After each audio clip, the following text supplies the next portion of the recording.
Hi everyone, it's Daniel here. Today I'll be reviewing another album. Which one will it be today? Well, I've decided to go with a band that I've recently got into, and this is their 10th studio album released in 1980, and of course I'm talking about Drama by Yes. So this is definitely one of my favourite Yes albums. It might be my favourite.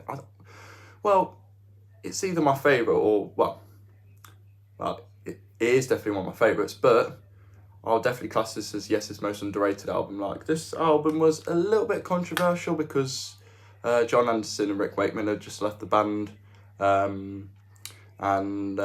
because Yes and the Buggles had the same manager, he was like, how about we get the two guys from the Buggles to join Yes? So yeah, Trevor Horn and Jeff Downes joined the band as vocalist and keyboardist respectively, and yeah, I think this album paid off really well.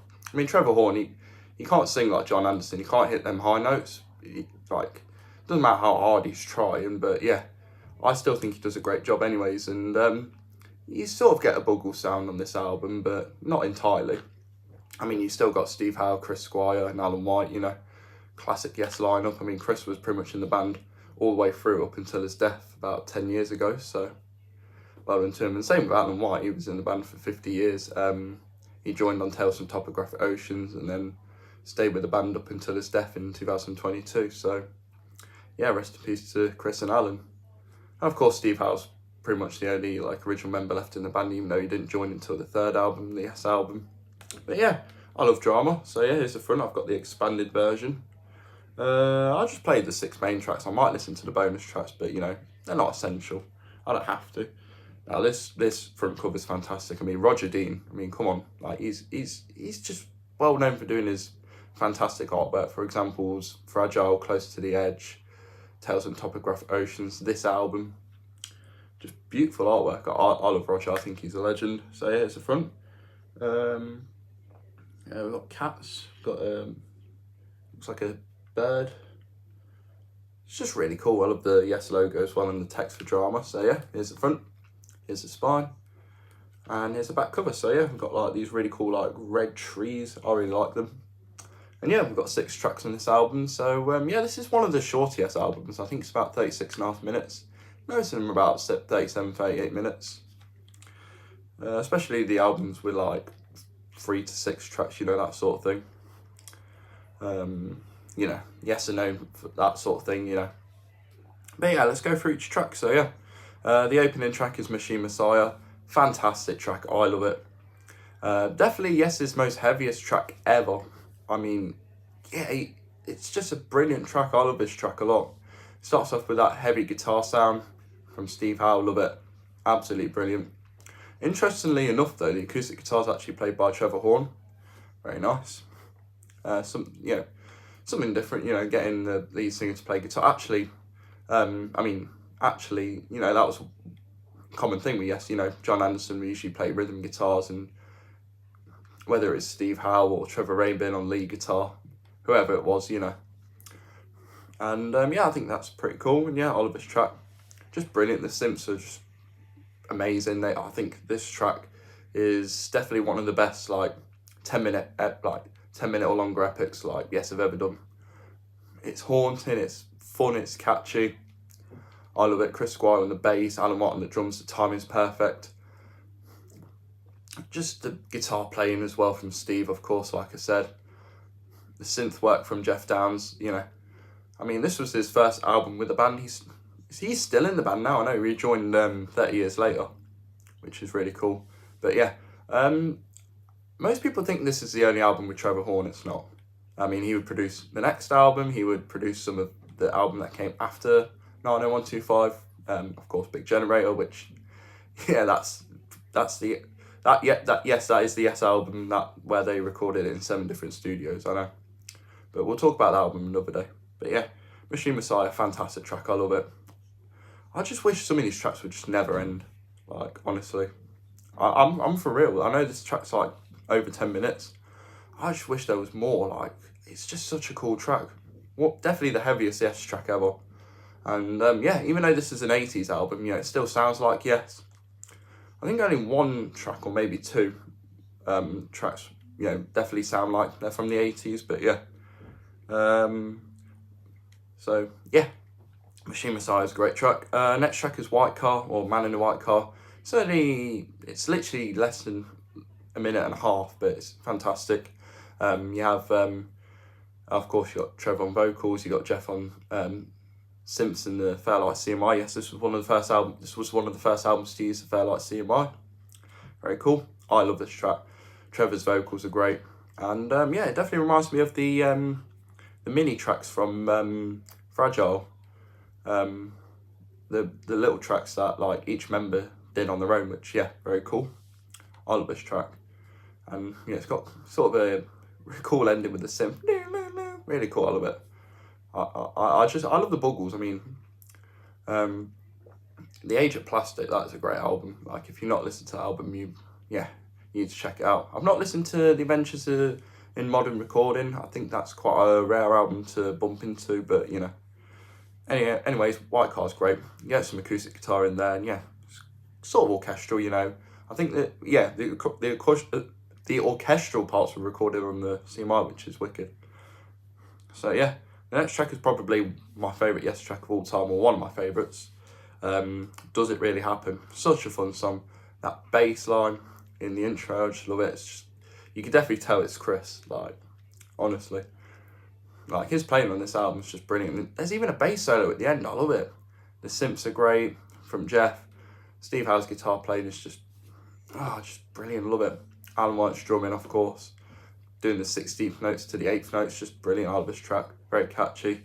Trevor sings it really well as well. I think he's a really underrated singer in my opinion. Like, his singing here, like, doesn't compare to his singing on The Age of Plastic. Like, on that album, he's playing, like, these different characters. Here, he's just, like, you know, taking his singing more seriously, but you know, that's not a bad thing. I actually think he did a great job in this album, like I said earlier. So yeah, that's side one, epic side one of the best side ones ever to an album. And oh yeah, on Does It Really Happen, like, out of nowhere you just get like this synth solo, and then all the instruments come back in, and then that's when you get that wicked bass solo from Chris. So yeah, that's really cool.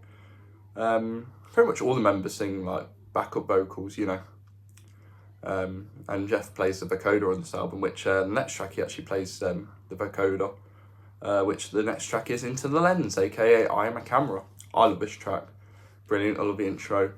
Trevor sings it beautifully. And it's just an amazing invention. Like, people joke saying, oh, John Anderson was replaced with a camera.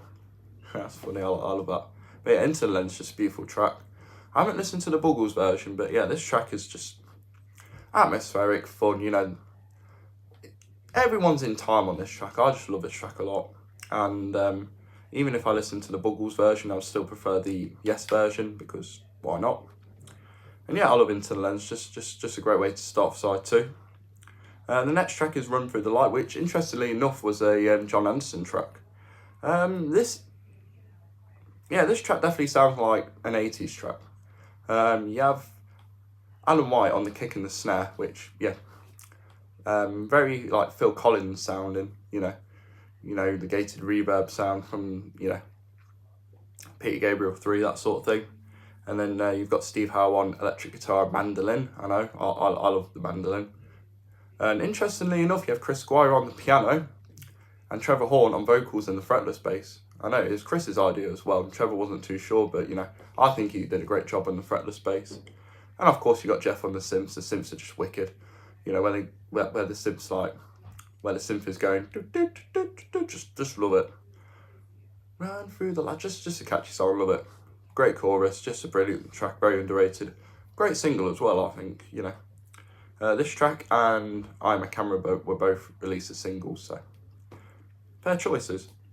And the closing track is, of course, Tempest Fuji. Like,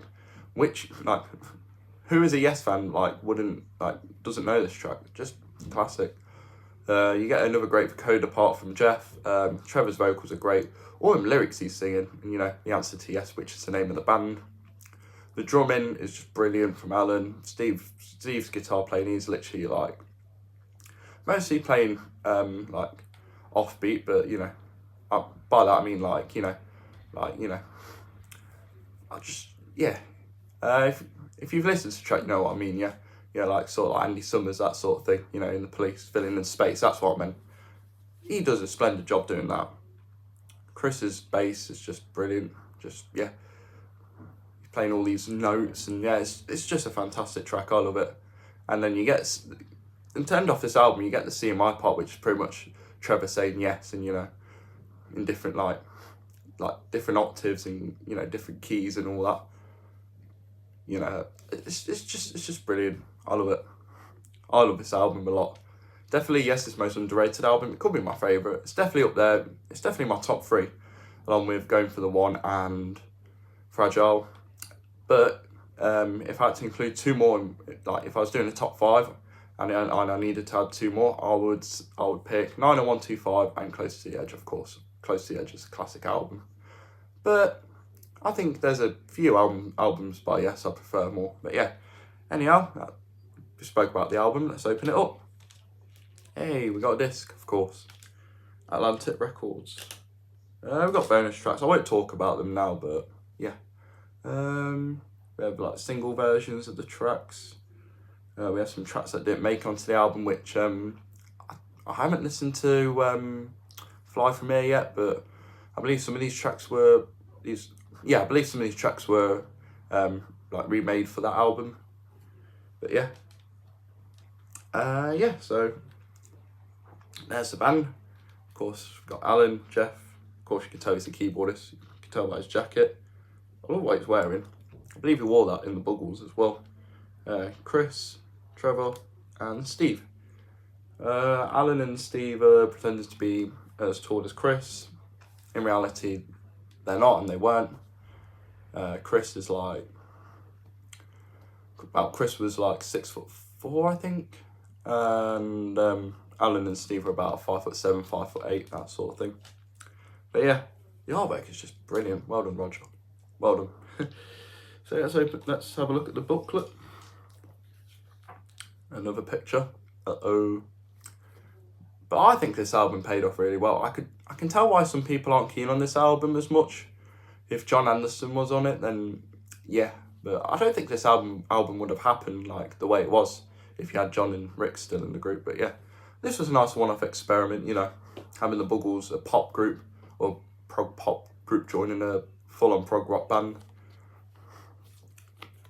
So yeah, you got a nice little history lesson there.